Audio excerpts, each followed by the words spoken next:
Hello friends, astro ब्रह्मांड में आपका स्वागत है।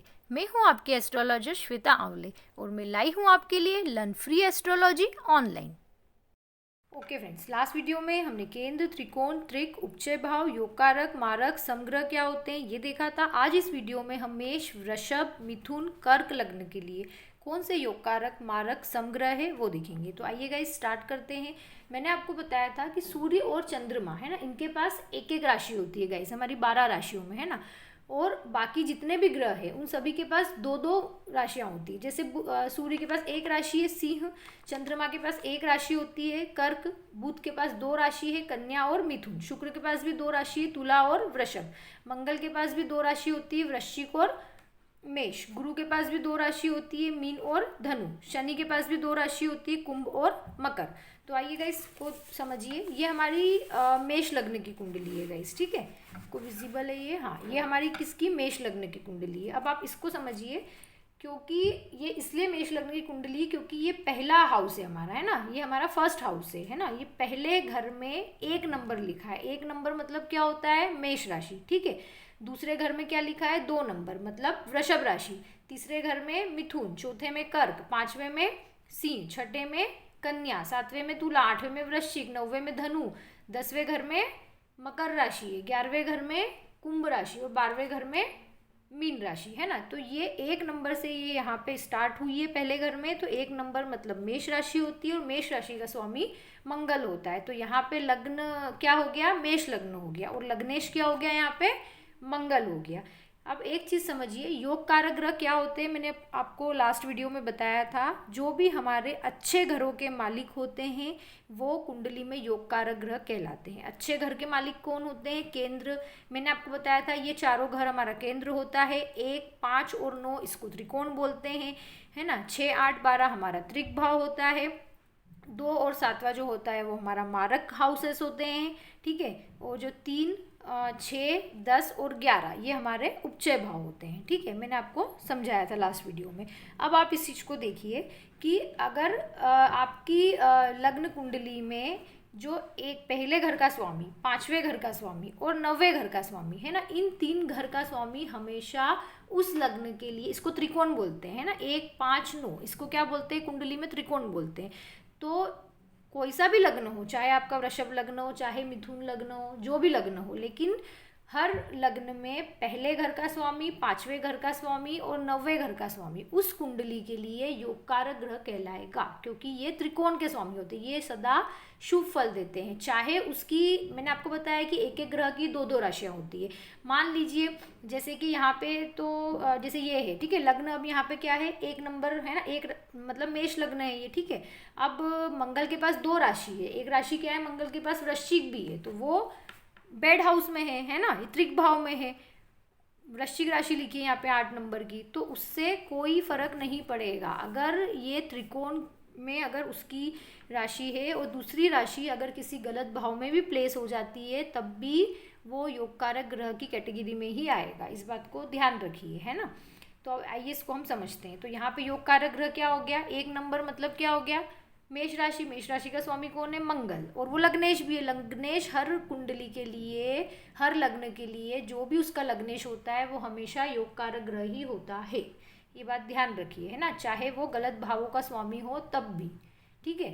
अब ये यहाँ पे क्या है, मंगल क्या हो गया आपका, योग कारक ग्रह हो गया। दूसरा क्या हुआ आपका, पंचमेश कौन है अब आपका, सूर्य, तो सूर्य भी यहाँ पे क्या हो गया, योग कारक ग्रह आ गया, ठीक है। अब ये 9वें नंबर, ये 9th हाउस में 9 राशि, 9 नंबर लिखा है, 9 नंबर मतलब धनु राशि, धनु राशि का स्वामी कौन है, गुरु, तो गुरु भी यहाँ पे क्या हो गया गाइस, योग कारक ग्रह हो गया। अब इस कुंडली को देखिए, इसमें मारक ग्रह क्या होगा। एक चीज़ को हमेशा समझिए गाइस कि जब भी जो लग्न है आपका, है ना, लग्न से अगर सेकेंड हाउस और 7th हाउस का जो भी स्वामी है अगर वो लग्न का फ्रेंड नहीं है, अगर वो लग्नेश का दोस्त नहीं है, तो वो भी मारक की कैटेगरी में आएगा। लेकिन अगर वो लग्नेश का दोस्त है तो वो मारक की कैटेगरी में नहीं आता है, वो समग्रह बन जाता है ना, क्योंकि उसको हाउसेस गलत मिले हैं लेकिन वो लग्नेश का दोस्त है। तो कभी कभी अगर उसकी दूसरी राशि अच्छे उसमें प्लेस हो हाउस में तो वो योग कारक ग्रह भी बन जाता है ना। लेकिन इस चीज़ में देखिए, है ना, मेष लग्न में, इस वाले लग्न में आप इसको समझिए, जो सेकेंड हाउस है ना, सेकेंड हाउस क्या है, सेकेंड हाउस में क्या राशि लिखी है, 2 नंबर, 2 नंबर की राशि क्या होती है, वृषभ राशि होती है। वृषभ राशि का स्वामी कौन है, शुक्र है। अब क्या मंगल और शुक्र हमारे फ्रेंड्स हैं क्या गाइस, देखिए दोनों आपस में दोस्त है नहीं है ना। एक मंगल जो है देव है और जो शुक्र है वो दानव है, तो दोनों आपस में फ्रेंड नहीं है। तो यहाँ पर जो शुक्र है वो क्या हो गया, मारक हो गया, है ना। वही सेम ही 7th हाउस का स्वामी भी यहाँ पे शुक्र है, क्योंकि 7th मतलब 7 नंबर मतलब तुला राशि, तुला राशि का स्वामी कौन है, शुक्र। तो यहाँ पे शुक्र क्या हो गया, मारक हो गया, ठीक है। अब हम आगे देखते हैं, अब हम देखते हैं जो हमारा तीसरा घर है, तीसरा घर का स्वामी कौन है, बुध है ना। अब लेकिन वो देखो, मैंने आपको क्या बताया था, तीसरा घर भी अच्छा नहीं होता है। क्यों अच्छा नहीं होता है गाइस, क्योंकि ये अष्टम से अष्टम होता है ना। तो इसको, तीसरे घर को भी अच्छा नहीं माना जाता है। ये बहुत मेहनत करने के बाद, बहुत खपने के बाद इसमें रिजल्ट मिलता है, ठीक है। तो जो तीसरे घर का जो स्वामी है ना, यहाँ पे क्या है, बुध। और अब वही जो बुध है उसकी एक राशि छठे घर में भी है ना, 6th हाउस में। और 6th हाउस किसका होता है, रोग, ऋण, कर्जा, दुर्घटना, शत्रु, है ना। तो ये हाउस भी अच्छा नहीं माना जाता, बीमारियों का घर होता है, ठीक है। तो जो 6th हाउस का स्वामी मतलब कन्या राशि है, कन्या राशि का स्वामी कौन है, बुध। तो ये दोनों ही इसको गलत हाउस मिले हैं, इसलिए यहाँ पे बुध क्या हो गया गाइस, मारक ग्रह की कैटेगरी में आ गया। अब हम समग्रह देखते हैं कि समग्रह इसके लिए क्या होंगे। अब इस चीज़ को आप समझिए, ये अपन ने 3 नंबर देखा। अब हम इधर आते हैं ना, ये जो जो चौथा नंबर है ना, ये आपका सुख का घर होता है ना। अब मंगल है ना, मंगल का फ्रेंड है वैसे तो चंद्रमा, है ना। लेकिन जैसे क्या होता है कि जैसे समग्रह क्या होते हैं गाइस, है ना, समग्रह वो होते हैं जो न तो अच्छा रिजल्ट देते हैं न बुरा रिजल्ट देते हैं। वो हमारी कुंडली में क्या होते हैं, समग्रह होते हैं, है ना। अब समग्रह मतलब एक तरह से वो जो समग्रह होते हैं वो लग्नेश का मित्र नहीं होता है ना। लेकिन मतलब कुंडली में अगर अच्छी कंडीशन में प्लेस है तो वो आपका समग्रह कहलाता है ना। तो अब यहाँ पे मंगल जो है वो चंद्रमा जो है ना, चंद्रमा जो होता है वो मंगल की राशि में वृश्चिक में जाके नीच का हो जाता है ना गाइस। तो इसलिए हम इसको यहाँ पे उठा के समग्रह की कैटेगरी में रख रहे हैं। नहीं तो यहाँ पे ऐसे मतलब मंगल एक योगकारक ग्रह भी बन सकता है, क्योंकि उसको भाव अच्छा मिला है ना, उसको सुख का भाव दिया गया है। और मंगल और चंद्रमा दोनों देव की कैटेगरी में आते हैं, ठीक है। तो यहाँ पे हमारा जो चंद्रमा है वो क्या हो गया, सम की कैटेगरी में हो गया, ठीक है गाइस। ये आपको समझ में आया मेष लग्न की कुंडली में। अब ये मैं आपको देखिए 5th हाउस का पहले बता चुकी हूँ, सूर्य होता है उसका स्वामी, वो योग कारक की कैटेगरी में आ गया। 6th हाउस का स्वामी बुध होता है, वो मारक की कैटेगरी में आ गया। 7th हाउस का स्वामी शुक्र है ना। जो ये वाली थ्योरी इसमें अप्लाई हुई है कि अगर 2nd और 7th हाउस का जो स्वामी है अगर वो लग्नेश का मित्र नहीं है तो वो मारक की कैटेगरी में आता है, क्योंकि ये दोनों घर मारक घर होते हैं, ठीक है। क्यों, क्योंकि अष्टम से, ये अष्टम हाउस से द्वादश होता है, अष्टम हाउस से द्वादश ये 7th हाउस होता है, और 3rd हाउस का जो द्वादश हाउस होता है वो 2nd हाउस होता है। तो ये दोनों मारक हाउसेस होते हैं, ठीक है। तो ये मैं आपको बता चुकी हूँ। अब ये 8 नंबर है, तो यहाँ पे 8 नंबर मतलब वृश्चिक राशि, वृश्चिक राशि मतलब में मंगल इसका स्वामी हुआ है ना। और मंगल यहाँ पे कौन है, लग्नेश, तो लग्नेश को अष्टमेश होने का दोष नहीं लगता है गाइस, ठीक है। तो इसलिए यहाँ पर ये योग कारक ग्रह में आ गया। फिर 9 नंबर में त्रिकोण की राशि है ना, तो किसकी, ये त्रिकोण का स्वामी है गुरु, धनु राशि का स्वामी कौन है, गुरु, तो ये योग कारक ग्रह में आ गया। फिर 10 नंबर पे आप इसको समझिए, 10 नंबर में क्या है, ये अच्छा हाउस मिला है इसको, है ना, काम धंधे का, कर्म का हाउस है, 10th हाउस है ना। तो उसमें 10 नंबर लिखा है, और एक और हाउस इसमें क्या है, उसको क्या मिला है साथ में, 11वां हाउस मिला। अब 11वां हाउस भी इतना अच्छा घर नहीं माना जाता है गाइस, है ना। और हम इसको अगर देखें तो मंगल और शनि की दुश्मनी है ना, ये आपस में फ्रेंड्स नहीं है ना। लेकिन इसको, शनि को यहाँ पे अच्छा हाउस मिलने के कारण 2 हाउस मिले हैं उसको, है ना, कुंभ राशि और मकर राशि और कुंभ राशि, है ना। तो ये दोनों घर मिले हैं, तो इसमें एक घर सो है, एक घर उसको शनि को अच्छा प्लेस हुआ है ना, शनि को अच्छा घर मिला है। तो लेकिन ये मंगल का दोस्त नहीं है शनि, है ना, इसलिए इसको हम समग्रह की कैटेगरी में रखेंगे। अगर ये मंगल का फ्रेंड होता तो ये भी योग कारक ग्रह की कैटेगरी में आ जाता। फिर 12th हाउस तो हमारा बुरा होता ही है, और यहाँ पे 12 नंबर लिखा है, 12 नंबर मतलब मीन राशि, मीन राशि मतलब गुरु, उसका स्वामी कौन हो गया, गुरु, है ना। तो लेकिन यहाँ पर गुरु योग कारक ग्रह हो गया, वो इसलिए हो गया क्योंकि वो त्रिकोण का भी स्वामी है, तो इसको द्वादश होने का जो वो है नहीं लगेगा दोष, ठीक है, क्योंकि ये त्रिकोण का स्वामी है गुरु यहाँ पे, ठीक है। अब मैंने क्या बताया था आपको कि जब भी लग्नेश या त्रिकोण का जो भी स्वामी होता है, अगर उसकी एक राशि गलत भाव में भी चली जाए तब भी उसको द्वादश, अष्टमेश और षष्टेश होने का दोष नहीं लगता है, ठीक है गाइस। तो इसलिए यहाँ पे गुरु भी क्या हो गया आपका, योग कारक ग्रह हो गया। आपको ये 12 पूरे अच्छे से क्लियर है, ठीक है। अब हम इसमें आते हैं, वृषभ लग्न में आते हैं ना, कि हमारा वृषभ लग्न में क्या होता है, इसको समझते हैं। अब वृषभ लग्न में जो पहला घर होता है, वो पहला घर हमारा ये होता है, ठीक है। इसको हम लग्न बोलते हैं। अब पहले घर में 2 नंबर लिखा है, 2 नंबर मतलब क्या होता है, वृषभ राशि होती है। और वृषभ राशि का स्वामी कौन होता है गाइस, शुक्र होता है, ठीक है। फिर 3 नंबर मतलब मिथुन राशि है ना, ये हाउस सेकेंड है लेकिन राशि कौन सी है, 3 नंबर।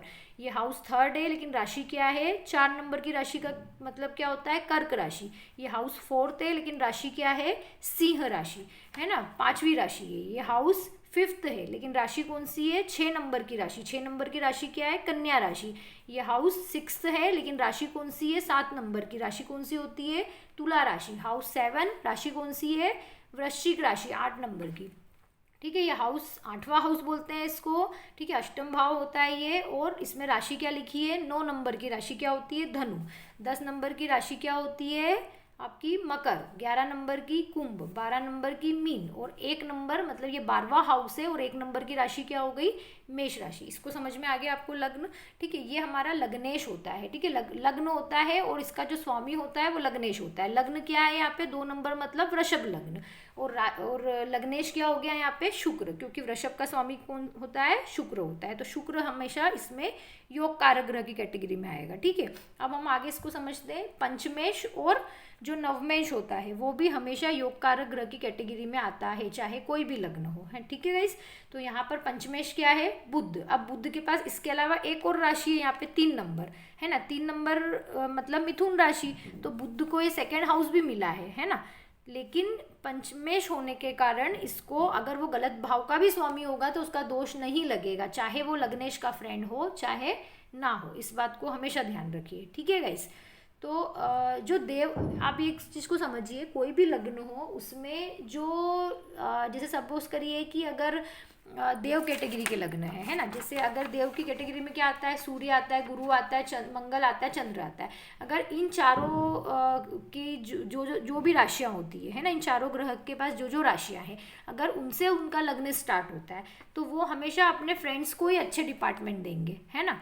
और जो बुरे भावों का मालिक होगा वो दानवों को बनाएंगे। अब वैसे ही इसमें होता है कि जो दानव होते हैं, अगर शनि की, शुक्र की, राहु केतु को तो छोड़ दीजिए, शनि और जो शुक्र होता है ना, अगर इनके पास अगर इनके कोई लग्न है, मतलब शनि का लग्न कौन सा होता है, मकर लग्न हो गया या कुंभ लग्न हो गया। शुक्र का लग्न कौन सा हो गया, वृषभ लग्न हो गया, तुला लग्न हो गया। तो इनमें ये जो देव कैटेगरी के जो भी ग्रह है ना, तो ये उनको फिर बैड हाउस देते हैं, ठीक है गाइस।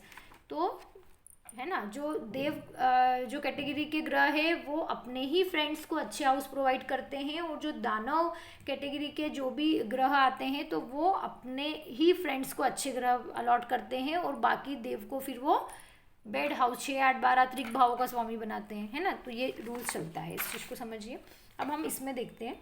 तो यहाँ पे जो शुक्र है वो लग्नेश था, तो वो हो गया आपका योग कारक ग्रह। अब आप सेकंड नंबर पे देखिए क्या लिखा है, मिथुन राशि लिखी है। अब मैंने बताया था कि पंचमेश है बुध यहाँ पे, है ना, तो वो भी एक क्या हो गया, योग कारक ग्रह। फिर नवमेश यहाँ पे कौन है, शनि है। अब शनि को एक और राशि मिली है ना, एक और हाउस मिला है, 10th हाउस है ना। 11 नंबर की राशि है और हाउस कौन सा है, ये 10th हाउस है ना। तो 11 नंबर की राशि मतलब कुंभ राशि और 10th हाउस में है। तो ये हाउस भी वैसे अच्छा ही होता है क्योंकि केंद्र में है और बहुत अच्छा हाउस है ये, काम धंधे का, है ना, कर्म भाव है आपका। तो इसको वैसे यहाँ पे दोनों ही हाउस अच्छे मिले हैं, है ना। तो यहाँ पे शनि क्या हो गया आपका, योग कारक ग्रह।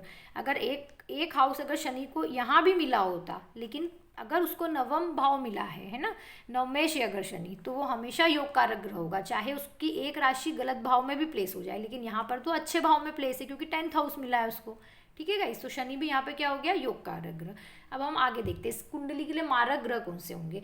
मैंने क्या बताया था, सबसे पहले सेकंड और जो 7th हाउस होता है इनके स्वामियों को देखिए। सेकंड हाउस का स्वामी कौन है, बुध, वो ऑलरेडी योग कारक ग्रह में चले गया, है ना। और जो शुक्र का फ्रेंड भी है बुध, है ना, वो वाली जो अपन थ्योरी अगर अप्लाई करते हैं तो शुक्र का क्या है, बुध फ्रेंड है ना, तो वो योग कारक ग्रह की कैटेगरी में चलेगी। और वैसे भी पंचमेश का स्वामी है तो योग कारक ग्रह। अब इसको अब सप्तम भाव को देखते हैं। सप्तम भाव में शुक्र जो है वो मंगल का क्या दोस्त है, क्या नहीं है, मैंने आपको बताया था है ना, एक देव है और एक क्या है, दानव है। तो शुक्र और मंगल आपस में फ्रेंड्स नहीं है, इसलिए यहाँ पर जो सप्तम भाव होता है वो भी मारक भाव होता है। और चूंकि इसकी जो भी राशि से दूसरी जो एक और जो राशि है मंगल की क्या है, मेष राशि, एक और वृश्चिक के अलावा, तो वो भी गलत भाव में प्लेस है ना, 12th हाउस में प्लेस है। मैंने क्या बताया था आपको, 3, 6, 8, 12 ये घर अच्छे नहीं माने जाते हैं है ना। और दूसरा और सप्तम हाउस जो होता है वो भी क्या होता है,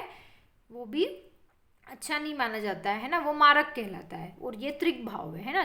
तो इसमें जो एक राशि है इसकी क्या आई, इसमें मेष राशि, वो 12th हाउस की स्वामी है ना। तो फिर इसलिए ये दोनों ग्रह ही उसको, मतलब दोनों ही हाउसेस उसको अच्छे नहीं मिले हैं। ये एक मारक है और ऊपर से लग्नेश का भी दोस्त नहीं है, तो ये किस में आ गया, मारक ग्रह में आ गया। कौन, मंगल। अब चौथे नंबर इसमें देखिए, तीसरे घर का स्वामी यहाँ पर कौन है, तीसरे घर में 4 नंबर की राशि लिखी है, मतलब चंद्रमा है ना, कर्क राशि। कर्क राशि का स्वामी कौन है, चंद्रमा है, ठीक है। अब चंद्रमा यहाँ पे मारक क्यों बना, क्योंकि अष्टम से अष्टम भाव होता है तीसरा भाव, तो तीसरा भाव भी अच्छा नहीं माना जाता है। ये यहाँ पर जो चंद्रमा होगा वृषभ लग्न के लिए, ये भी मारक की कैटेगरी में आएगा। और मान लीजिए कि अगर ये चंद्रमा तो अगर कहीं अच्छा प्लेस है कुंडली में है ना, कोई अच्छे हाउसेस में प्लेस है ना, तो ये आपको रिजल्ट दे देगा, पर बहुत खपने के बाद, बहुत हार्डवर्क और मेहनत के बाद आपको फाइनल रिजल्ट देगा। तो इसको एक तरह से आप, मतलब अगर वो कुंडली में अच्छा प्लेस है तो आप उसको सम की कैटेगरी में रख सकते हैं। अदरवाइज ये यहाँ पर वृषभ लग्न में चंद्रमा मारक ही कहलाएगा गाइस, ठीक है। अब हम समग्रह आते हैं यहाँ पर, जो अब फिर चौथे नंबर हम चौथे हाउस को देखते हैं। चौथे हाउस में क्या है, हमारा सूर्य है, ठीक है। अब जो शुक्र है, शुक्र का क्या फ्रेंड है, सूर्य नहीं है ना, शुक्र का सूर्य फ्रेंड नहीं है, दुश्मन है। लेकिन जो सूर्य है उसको यहाँ पर अच्छा हाउस मिला है, सुख का घर मिला है ना, सुख सुविधाओं का घर उसको मिला है। तो इसलिए यहाँ पर जो सूर्य है वो क्या हो गया, समग्रह हो गया है ना। अगर ये यहाँ पर लग्नेश का फ्रेंड होता तो मे भी हो सकता है कि योग कारक ग्रह में कन्वर्ट हो जाता है ना, लेकिन ये लग्नेश का दुश्मन है, लेकिन इसको हाउस अच्छा मिला है, तो ये क्या हो गया, समग्रह की कैटेगरी में आ गया, ठीक है गाइस। फिर ये 6 नंबर मतलब बुध है ना, कन्या राशि, तो वो तो ऑलरेडी योग कारक ग्रह की कैटेगरी में आ गया। 7 नंबर मतलब क्या हुआ, शुक्र। अब मैंने क्या बताया था, लग्नेश को षष्टेश, अष्टमेश और द्वादश किसी भी होने का दोष नहीं लगता है। लग्नेश जो होता है हमेशा शुभ फल देता है ना। तो यहाँ पर 7 नंबर मतलब तुला राशि, तुला राशि का स्वामी शुक्र होता है जो हमारा लग्नेश है, तो वो यहाँ पर क्या हो गया, योग कारक ग्रह की कैटेगरी में आया। 8 नंबर का मैं आपको बता चुकी हूँ, मंगल, वो मारक ग्रह की कैटेगरी में आया। अब यहाँ पे अष्टम भाव में जो 9 नंबर लिखा है मतलब गुरु है ना। अब आप इस चीज़ को समझिए, जो गुरु है यहाँ पर, गुरु कैसा प्लेस है यहाँ पर, गुरु को 2 डिपार्टमेंट मिले, एक तो अष्टम भाव मिला है और एक 11th हाउस मिला है, ठीक है। अब है ना 8th हाउस और 11th हाउस है ना, 8th हाउस तो वैसे ही बुरा होता है, त्रिक भाव है, और 11th हाउस भी सो होता है, इतना अच्छा नहीं होता है, और ऊपर से लग्नेश का मित्र भी नहीं है गुरु है ना। तो इसलिए गुरु यहाँ पे कौन बन गया, मारक बन गया, मारक ग्रह गुरु बन गया है ना, क्योंकि उसकी 2nd राशि भी त्रिकोण में प्लेस नहीं है, ठीक है। अब चंद्रमा का मैं आपको बता चुकी हूँ है ना, रिजल्ट देगा भी अगर तो बहुत खपने के बाद रिजल्ट देगा। तो चंद्रमा भी यहाँ पे मारक ग्रह की कैटेगरी में ही आएगा गाइस, क्योंकि ये अष्टम से अष्टम भाव है, उसका मालिक बनाया है यहाँ पे चंद्रमा को, ठीक है। और सूर्य का मैं आपको बता चुकी हूँ। 12th हाउस मतलब ये 12 नंबर मतलब गुरु की राशि है, मीन राशि है ना, उसका अपन ऑलरेडी देख चुके हैं। 1 नंबर मतलब मेष राशि, मेष राशि मंगल की है, तो उसका भी हम यहाँ पर अभी ऑलरेडी देख चुके हैं कि कैसा है, ठीक है गाइस। ओके फ्रेंड्स, हम नेक्स्ट वीडियो में अब हम हमारी जो मिथुन और कर्क राशि है उसको अच्छे से समझेंगे, उन दोनों लग्नों को, ठीक है। अगर आपको मेरा वीडियो पसंद आया हो तो कमेंट्स कीजिए, लाइक शेयर सब्सक्राइब करना ना भूलें। My next video will be uploaded soon every Tuesday, Thursday and Saturday. Thank you so much for watching.